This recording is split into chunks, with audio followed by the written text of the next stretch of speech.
let's shift gears for a moment and consider what just happened here.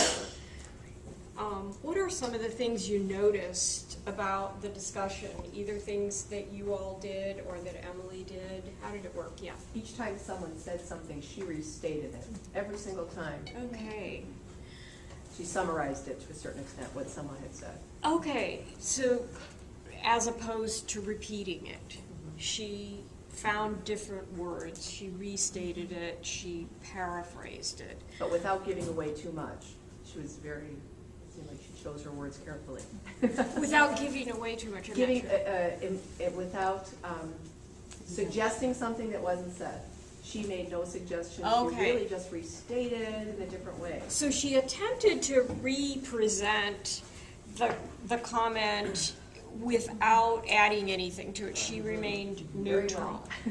I always talk about neither confirming nor denying Right. anything. Yes, right? okay. And the person had a chance to either say, yes, that's what I meant, or not. Okay. By her restating, she allowed time for the person to say, yeah, that's what I meant. Or if you didn't, then you should step in and say, no, because Okay. there were a couple of times there was clarification back and forth. All right, so one function of that paraphrasing was that it allowed understanding to be confirmed.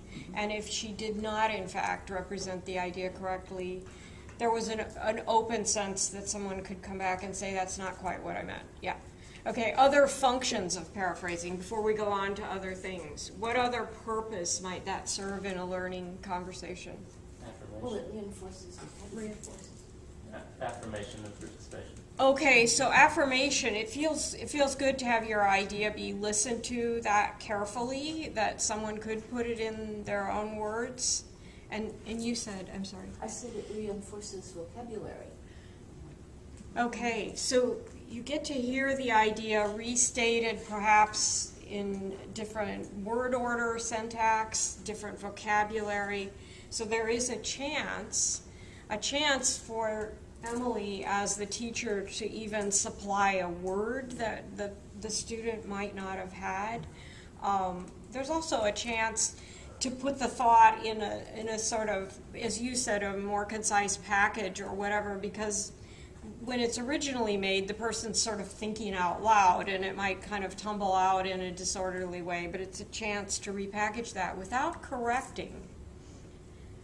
Any other functions? I think also the restating, when we started out originally, the woman in the bed was ill, and Emily said, how do you know that? So she draws you back to what it was in particular, concretely in the work that makes you think that.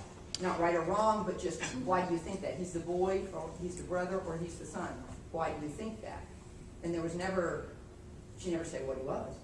Right. But why do you think that? And so everybody had a chance to give their reasons. Okay, so we're moving on from the paraphrasing technique to another important technique that she demonstrated, and that is the asking for evidence. Does anybody remember exactly what wording she used? Why do you think that? What makes What you makes you say that? What makes you say that? Almost. Yes. Mm-hmm. What's the difference between why and what do you see? Proof. Okay. Right. So it's about evidence. It's about visual evidence that's here for all of us to assess. What did you see here? I sometimes feel like why is a very big question.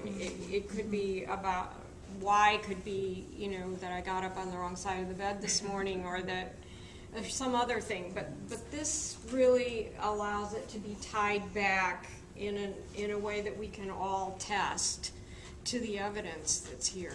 And because in these kinds of discussions, you're bringing your past experiences, you're bringing your knowledge, for example, of this particular culture, you do want to encourage those experiences, but you still want to tie them to the image. So like Linda said, if you ask why, well, this one time my aunt got really sick and we were in Mexico, and then this lady came in and she had a red dress, so, whoa. I'm not following you anymore. But, what do you see here? You're still encouraging that knowledge, but you're also making the connection between what you already know and what everybody is seeing here.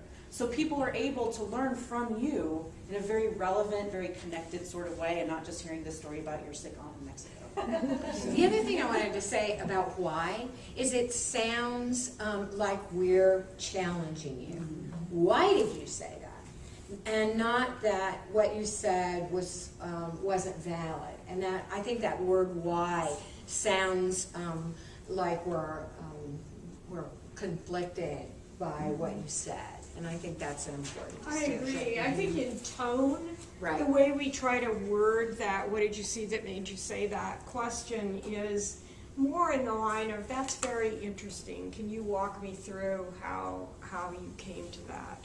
And one of the things I would say is that in very diverse classrooms where kids are coming from very different cultural experiences, I've actually seen it happen that the class will laugh when somebody expresses an interpretation kind of derisively. And when the child is able to say, well, I think it because I saw this and I'm connecting it to whatever memory, and it gains more respect. So in a way, I feel like this process is giving students some tools that they can use very broadly in their lives for sort of explaining their point of view and building an argument. It's certainly something we want them to be able to do in writing. It's a hallmark of a good persuasive writer to be able to use examples and argue from evidence.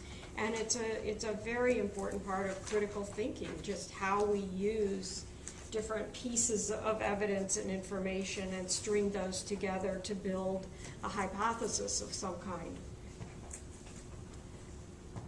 Other things people notice. Well, tying in with this whole thing, whenever Emily restated, there was no criticism, no negative remark. Everybody's opinion was valid, was worthwhile, whatever. And then we all fed off of that and tied in and thought of other things. But there was never a negative remark or even a criticism of the remark. Oh my gosh, that was a really good answer. That was super. Good for you. What happens to a discussion when the teacher does that? Everybody else wants to. Who would like to follow that incredible statement? Or who would like to follow it, which is intimidating, but also the message is, I want more just like that. Yeah. And did you notice that there were conflicting views that Emily handled with equal value? And that is also a way that students learn to value others and build off of each other's comments. How did she do that? How did she handle varied opinions? Did anybody pick up on that? There weren't any extreme differences on this, but there were some cases where people pointed out different aspects of something. She went back and referenced it. Yes. So she sort of reminded the group, we've got a couple of ideas on the table here, and she didn't privilege either one of them. And she would do that whether the ideas agreed or apparently disagreed. And I think there were a couple of cases where she referenced back to a previous comment that brought up a similar point. And I think when you do that, it shows your students that it's okay to change your mind. It's not only is it okay to have differing opinions from different people, but if you yourself go, oh, maybe that is the sun instead of the brother. Like, it's okay to change your mind within the course of one single discussion. That's why art works so well, is because there is that ambiguity. And if you are comfortable with that as a facilitator, if you allow students to be comfortable with the fact that that boy or that figure could be any number of people, be any number of relationships, then that's all right. It allows them to it allows anybody to come forth with either, yeah, I agree with that, or actually I think it's something else. And that's why we use art predominantly, because it has that sort of vagueness, that openness that allows for those multiple viewpoints. And it doesn't only allow them, and as an art educator, this matters to me, it actually brings home an important quality of art that Emily referenced, and that is that there is not one right answer. If there were one right answer, it probably wouldn't be a work of art, it would be something else. It would, just as a poem uses language in an unconventional way sometimes in order to strike a chord instead of a series of notes. That's how visual art works also. that sense of the balance between knowing and not knowing and possibility, and the sense that a figure's expression might look angry, but it might also look sad, that there are these chords that happen in our real life experience and are more complex, and art almost always deals in that material. And so it's perfect for an opportunity like this for students to exercise their observation skills, their critical thinking skills, and their language skills, and really test that out. And back to language skills, since that's our concern here today, in looking at art images, we can legitimately bring into play far more vocabulary than we could just talking about our daily lives, because we can look at works of art that take us into all kinds of less common activities and areas. So Cultures. yes. Before we end this little debrief, I'd be very interested to hear if anything's clicking for you as language teachers. Is there anything so far that's making sense? Yes. Before, when I discussed art with my students, I made the mistake of inserting my own opinion, but I realized that with students, you can't really do that because they're still looking for the right answer. And a lot of times when you as a teacher speak up, they think, oh, well, she told us the right answer, discussion over, and that shuts down any opinions. Right, and it shuts down the looking too, because it's sort of like, okay, I've got the answer, let's move on. So a lot of this technique is about slowing down, which when you think about it, in school we don't have time to do that much during the day. I think you talked about this image for something like 13 minutes. That's a lot out of your class period, and so you know, that's one of our topics on the table. Is there enough here that you can find to justify taking time out to do something that's that unconventional? Yeah, I was curious, I don't remember. What was the very first question you asked when you first put it up there? Does anybody remember what that was? No. What's happening here? What's going on in this picture? Now, there's a very distinct difference, because I could have also said, well, what do you see in this picture? Right. And what is that difference? Well, if you said, what do you see in this picture, we just would have named the flowers, the blah, the blah, Mhm. blah. Yeah. Whereas instead, you ask us to join the scene and figure out what's going on. Who are the people, what's the relationships, what age, period, etc. You're asking for the story. You're asking for the narrative rather than a list of these things. Now, while a list may be helpful, and in fact with a lot of younger, less experienced viewers, we actually will sometimes start the discussion with what do you see in this picture, just to get them going. But with vocabulary, sometimes it would be helpful to have a list if you're looking for those types of things. But if you really want to get into the discussion, you don't want this there comes to a point where that's it, you've named everything in the picture. With the narrative, you can come into it in so many different ways. Different stories can surface. So you're asking them to tell a story.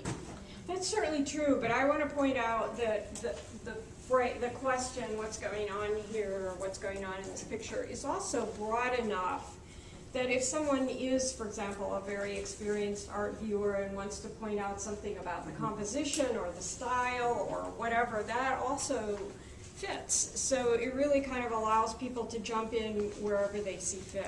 I just want to say one thing about slowing down, because I think that's one thing that is really an important component of this. And you notice that what happened in this discussion is that people focus on the big things, the big ideas, the big narrative first, but then the further along you go, the more you notice the smaller things that could inform that narrative, and that slowing down is a really important component.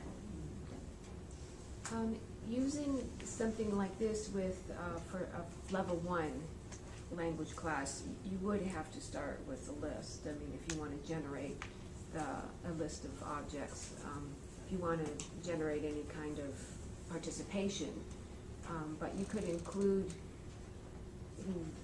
this would be the teacher being the informer, giving information about what the altar is, the ofrenda is, and the incense and all that. I mean, you could use it both as a language and a culture. You could. It would not be VTS if you gave them that information, and that's what's unusual about this. And what we would suggest is that you, if any of you decide to learn how to do this and to use it, that you keep those two teacher roles separate. Because when you mingle them, it has exactly the same effect as saying great answer. It tends to shut down the participation because when you're not the facilitator, you're the expert. Mm-hmm. And when you shift into that expert role and start pointing out the cultural significance of this or that, it's very easy for students to go back into passive mode and not be really thinking through what they're seeing. Does that make sense? Mm-hmm. And what you could do, using it in a similar way, rather than having that discussion and rather than going into those details at that moment, Right. you sort of keep that VTS frame of mind, but you've now got a list of things that they're talking about on their own. They're interested in that altar. They're interested in the World War II inferences there. So they're noticing those things. They're owning that discussion, and they're telling you what they're finding fascinating, what they want to know more about. They've brought it up. Clearly there's an interest there. So if you have the presence of mind while you're doing all of these things at one time, to remember, oh, we should go back and talk about ofrendas. Then when you're done with VTS, then you can pull out your 17 awesome facts about ofrendas, and you can go through the vocabulary, and that's where you can comfortably step back into that provider of knowledge. But also connect it back to what they saw. And I But think do I hear you saying they just wouldn't have the language skills in the language? that's they're another studying? issue. But, That's another see, issue. I think there's a way that you might be able to do that, not a language teacher, but allowing them to use the language they know in the language they're studying and intersperse it with some other English language, or that you reinforce in additional vocabulary in the language they're learning. So they might not initially have all the language to say everything they want to say, but I bet they'll find ways in broken Spanish or broken German to tell And you that's a huge topic. It's And huge, you exactly. all are the Yeah. experts on that. I've seen teachers do it in so many, I've seen this used a lot in English as a new language or English Right. as a second language situations. And I've seen teachers handle it in various ways. I've Right. seen teachers who allow another student to translate for a student who makes their initial comment in another language besides English. And I've seen it used. I've seen teachers paraphrase in the new language when the student says their comment in their native language.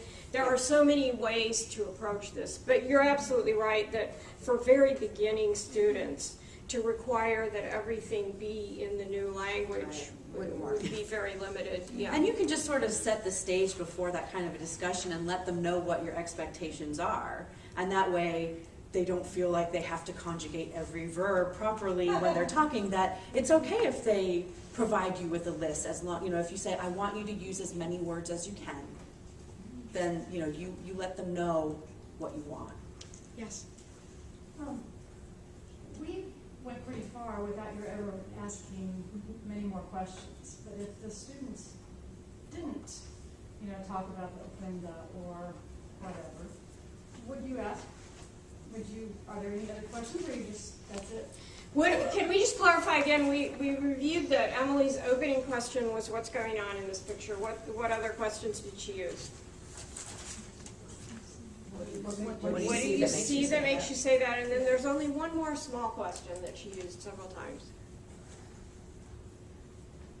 Somebody said it.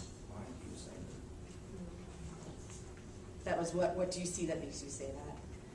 But the question that serves to either continue the focus on one small detail, whether you want to, or widen the discussion back up, it's what more can you find? Or what more can we find? So in the first year, students are doing VTS discussions. Those are the three questions that the teacher uses. There are no others. And you'd be surprised how far those three questions can take you. If, for example, I'm just trying to see if this would dampen your presentation, if you gave them that picture ahead, there's that, okay, and as an assignment, maybe have them look up words that night before and then come in, do you think that would just totally ruin it for that picture? Or, I mean, I'm just curious. I mean, I think there are lots of creative ways. Some teachers have students write about the discussion picture or a different picture after the discussion. I mean, I don't see anything wrong with exploring some of those creative applications. Yeah. I was thinking too, like, if you wanted to use the picture in various ways, there's no reason why you couldn't hold the BTS discussion and then pull this picture out later and see how that discussion goes again. There's no reason why you couldn't review this picture again and see if their answers change based on cultural things that you touched on in class. Like later in the year or something. Yeah. Yeah, like it doesn't even have to be like next week. It could be like 3 months from now. Oh, here's this picture. What do you see? And then go and see if there's any difference in their opinion. And I think that would be an interesting thing to try. Absolutely, and I think you're touching on something too that it can be very informative as teacher to hear what does and doesn't come up in these discussions. If you just finish doing a whole unit on curanderas and nobody notices that, then you know that you've got a problem, that things weren't working, and that has sometimes happened. We had a teacher who had done an extensive lesson on perspective, and when students were shown an image that had very extreme perspective elements, none of them were able to use that as a tool in looking at the image, and that's a really good thing to find out, that something about that approach didn't sink in. Well, okay, great. What I think we would like to do is, we've talked quite a while, maybe let's do one more quick discussion. Yeah? Before we leave, who did it and what's his name? Hannah, yeah, who's the? Where could we possibly look to find that information? Okay, so some artists will actually sign their work, and in fact, the artist has signed their work. The point of that question is that as we get older, we want to know the right answer. Just killing you that you don't know what the right answer is. But you still, as the facilitator, you want to turn it back to your students. Make them the owners of that information. So it is, the artist is Carmen Lomas Garza. She has signed it right here.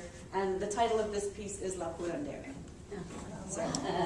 But Which in English means Healer, traditional healer. But if somebody asks you that, what is it called? You never want to say, I'm not telling you, you can't look at this corner. I mean, you don't want to deprive them of the information.